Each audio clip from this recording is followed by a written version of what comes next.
สบายดีพ่อแม่พี่น้องป้องปายเบิดซุคนเนาะ FC ทางช่องบ่ภูมิ Official เนาะ FC หวยฮานอยเนาะพี่น้องเนาะ สำหรับมื้อนี้เนาะบ่ภูมิก็สิมาตามแนวทางฮานอยพิเศษให้พี่น้องเนาะสำหรับน้อยรอบพิเศษเนาะพี่น้องเนาะนี่ก็มาเบิ่งนำกันเนาะพี่น้องเนาะสำหรับน้อยรอบพิเศษเนาะให้เด่น3 4 5เนาะให้เด่น3 4 5เด่น3 4 5พี่น้องบัดนี้ผลมันออกเนาะข้างบนออก079ข้างล่างออก64ก็เข้าที่ตัวกราฟเนาะพี่น้องเนาะนี่ก็เข้าที่ตัวบ่ภูมิเจาะให้เลยเนาะพี่น้องเนาะนี่4664เนาะนี่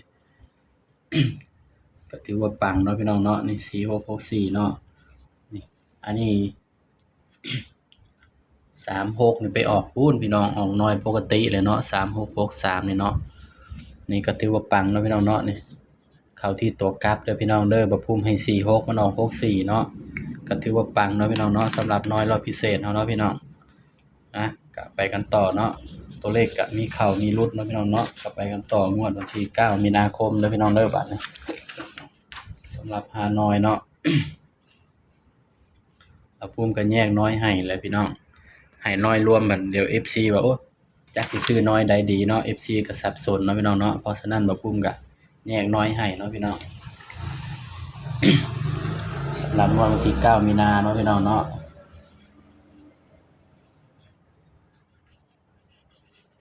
ลายมือบ่ภูมิบ่งามเด้อพี่น้องเด้อ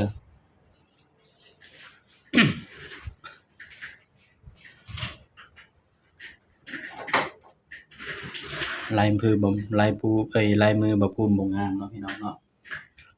นี่9มีนาคมเนาะบ่ภูมิเขียนไวมันเลยบ่งามมั้งเนาะพี่น้องเดี๋ยวบ่ภูมิสิลองเขียนช้าๆเบิ่งเนาะพี่น้องเนาะสำหรับหวยฮานอยพิเศษเด้อพี่น้องเขียนช้าๆใจเย็นๆเนาะพี่น้องเนาะคิดดีๆก่อนสิปล่อยคลิปลงเนาะพี่น้องเนาะ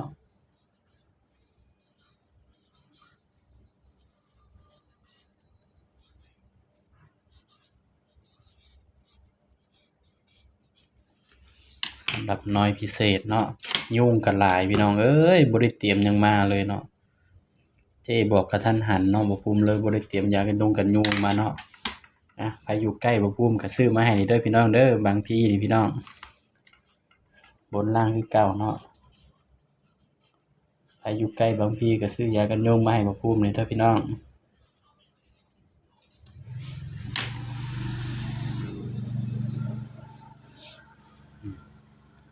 เดี๋ยวบ่ภูมิสิปล่อยสูตรวินไปนำเนาะพี่น้องเนาะสำหรับฮานอยเผื่อมี FC ที่มักสูตรวินเนาะ FC บ่ภูมิมักสูตรวินส่วนมากเนาะพี่น้อง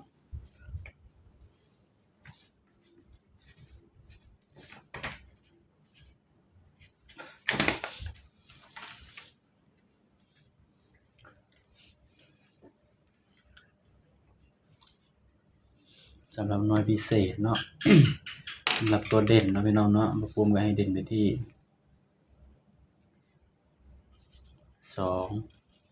3 4นี่เด้อพี่น้องสำหรับชุดเด่นเนาะน้อยรอบพิเศษเนาะเด่น2 3 4เนาะแต่ว่าตัวเด่นบ่ภูมิก็สิให้เด่นไปที่3เนาะ3กับ4คือเก่าเนาะพี่น้องเนาะบัดนี้ก็มาจับคู่เนาะบ่ภูมิเลยพี่น้องบัดนี้สำหรับชุดตัวเด่นเนาะเดี๋ยวบ่ภูมิสิให้ชุดวินไปนำเด้อพี่น้อง25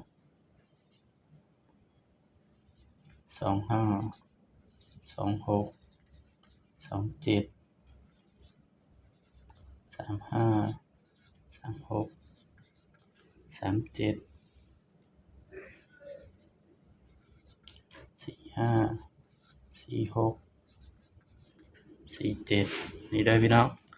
สำหรับตัวเด่นก็เนาะนี่2 3 4เนาะนี่25 26 27 35 36 37 45 46 47เนาะนี่สำหรับตัวเด่นเนาะ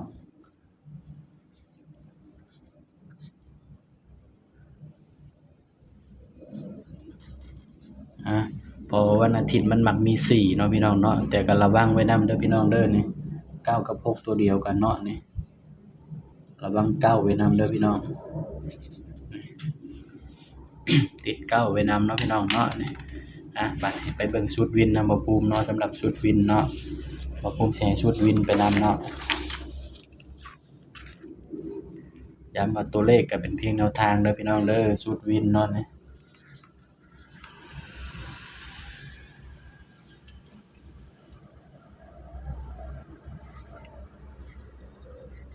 ชุดวินน้อยพิเศษเนาะมาเบิ่งนำกันเนาะบ่ภูมิก็บ่เคยให้ชุดวินจักเทื่อเนาะพี่น้องบ่ภูมิก็สิลองให้เบิ่งเด้อพี่น้อง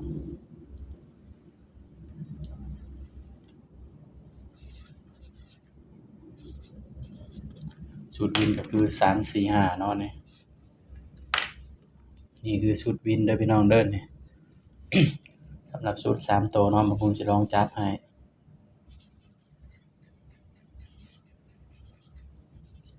จับชุดวินเนาะชุด3ตัวเนาะพี่น้อง034 045 345แล้วก็อันหยังอีกบัดนี้ที่ยังบ่ได้จับก็มีส่ำนี้แหละพี่น้องสำหรับชุด3ตัวบัดนี้มาจับชุด2ตัวนำกันพี่น้อง03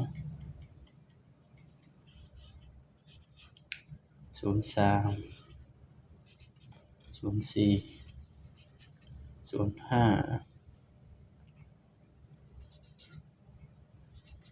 34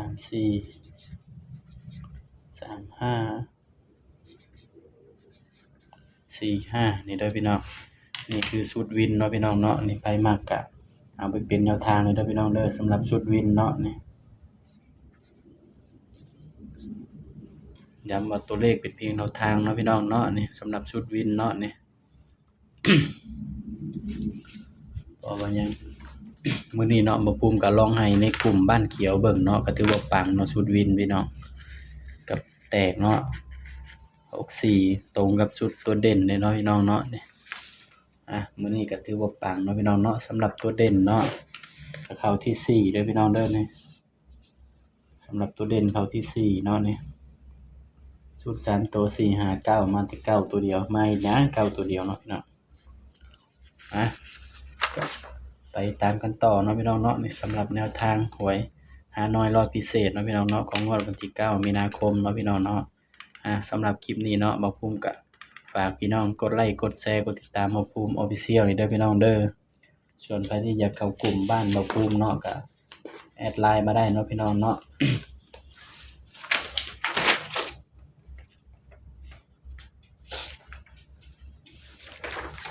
นี่เด้อพี่น้องส่วนใครอยากเข้ากลุ่มนำบ้านบ่ภูมิเนาะก็แอดไลน์มาได้เด้อพี่น้อง